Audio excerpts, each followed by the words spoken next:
అంతర్గత వేదం వ్యాస కాయో శుద్ధ మూర్తియే ಸರ್ವೇಶ ದ್ವಾಪರದಲ್ಲಿ ಒಬ್ಬ ಮುನಿಪ ತನ್ನ ಕೋಪದಿಂದಲೇ ಕೊಟ್ಟ ಶಾಪ. కోపంతో గౌతమ మహాముని ఒక గోవు విషయంలో బ్రాహ్మణ గుణానికి మోక్షానికి కావలసినటువంటి జ్ఞానం నశించని అని శాపం పెట్టేస్తే కోపాగిందలి కొట్ట శాప శాపీసలు జ్ఞానలోప ఉన్న జ్ఞానం నశించలేదు. అపార తత్వ స్వరూప. అప్పుడు బ్రహ్మాది దేవతలను ముందు పెట్టుకొని సమస్త బ్రాహ్మణ కులవంత ఋషులు మునులు స్వామి జన్మించిందే మానవ జన్మను పొందిందే మోక్షం కొరకు.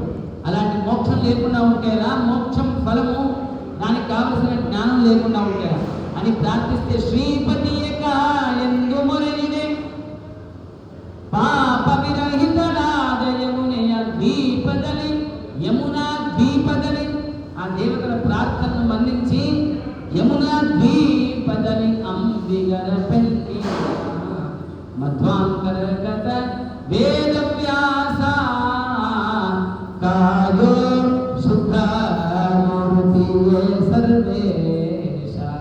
ఆ సర్వేశ్వరుడైనటువంటి పరమాత్ముడు పరబ్రహ్మ మనందరినీ అనుగ్రహించడానికి వ్యాస రూపంతో అవతరించి అనుగ్రహిస్తాడు. అలాంటి వేద వ్యాసుడే మనకు దొరకాలంటే సాధ్యం కాదండి. కాలే ఆయాంతమతిథుం వ్యాసవత్ సమపూజే. వేద వ్యాసుడే ఇంటికి వచ్చాడు అనుకోండి, కూర్చోరా, పట్టు తీర్థం పట్టు అని అగౌరవపరచవద్దు. వచ్చిన బ్రాహ్మణుడు ఎవరు? వేద వ్యాసుడు. అప్పుడే నీ పూజ పూర్తి అవుతుంది. అప్పుడే చేసిన